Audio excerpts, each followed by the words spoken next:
আমাদের ক্লাস 6 এর রুমে কয়েকটা মেয়ে হচ্ছে মাথা ঘুরে পড়ে গেছিল। অনেক গরম আর তাপমাত্রাটা আজকে সাধারণ তাপমাত্রার চেয়ে অতিরিক্ত বেশি, এই কারণে ওরা একজনকে দেখে হয়তো বা মানে প্যানিক হয়ে যাচ্ছে।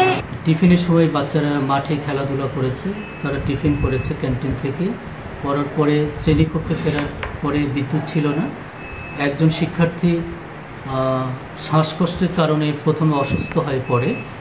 অসুস্থ হওয়ার পরে আমরা তাকে অফিসে নিয়ে এসে প্রাথমিকভাবে তাকে আমরা সুস্থ করার চেষ্টা করি এবং এই পরিস্থিতি দেখে অন্যান্য ছাত্রী বা বালিকারা আতঙ্কিত হয়ে পড়ে, হাইপার টেনশন হয়ে পড়ে এবং এরপরে দেখা যাচ্ছে যে 6 থেকে শুরু করে 6, 7, 8, 9 এই 4টা শ্রেণীতে আমাদের বালিকা শাখা থেকে 2-3 জন করে মোট প্রায় 22 জন শিক্ষার্থী অসুস্থ বোধ করে। আমরা প্রত্যেক শিক্ষার্থীকে আমাদের অফিসে নিয়ে এসে প্রাথমিক চিকিৎসা দেওয়ার ব্যবস্থা করি।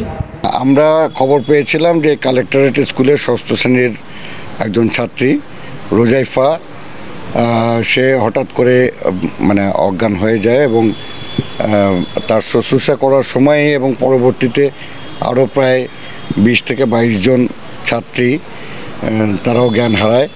তো এটি নিয়ে আসলে একটা আতঙ্কের সৃষ্টি হয়েছিল। তবে পরবর্তীতে তাকে অবশ্য আমাদের কিছু কিছু ছাত্রীকে school health clinic, Mohammad Ali hospital এবং যে বাচ্চাটি প্রথমে এফেক্টেড হয় তাকে এখন সাইক জেনারেল হসপিটাল নামে একটি জায়গায় ভর্তি করা হয়েছে।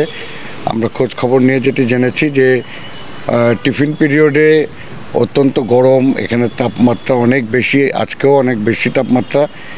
এই গরমে খেলাধুলা করার পর তারা যখন ক্লাসরুমে প্রত্যাবর্তন করে সেই সময় বিদ্যুৎ ছিল না এবং যে কারণে এই মেয়েটি আগেও তার অভিভাবকদের সঙ্গে আমরা কথা বলে জানতে পারি যে তার কিছুটা মানে স্বাস্থ্য দুর্বলতা আছে শারীরিকভাবে এবং কোনো রকম ভয় ভীতি কিংবা এরকম অবস্থায় সে এর আগেও জ্ঞান হারিয়েছে। তো এবং বাকি যেটা হয়েছে 22 জনের, সেটি হচ্ছে যে এটাকে বলে মাস সাইকোজেনিক ইলনেস, মানে দেখলেও অনেকে আতঙ্কিত হয়ে ফেইন্ট হয়ে যায়। এটি ঘটেছে। পাশাপাশি তো একটা সাফোকেশন ছিল এই গরমের কারণে, তারা আরও বেশি তারা ভয় পায়, ভীত হয়ে পড়ে এবং যেই কারণে এই এফেক্টটা হয়েছে।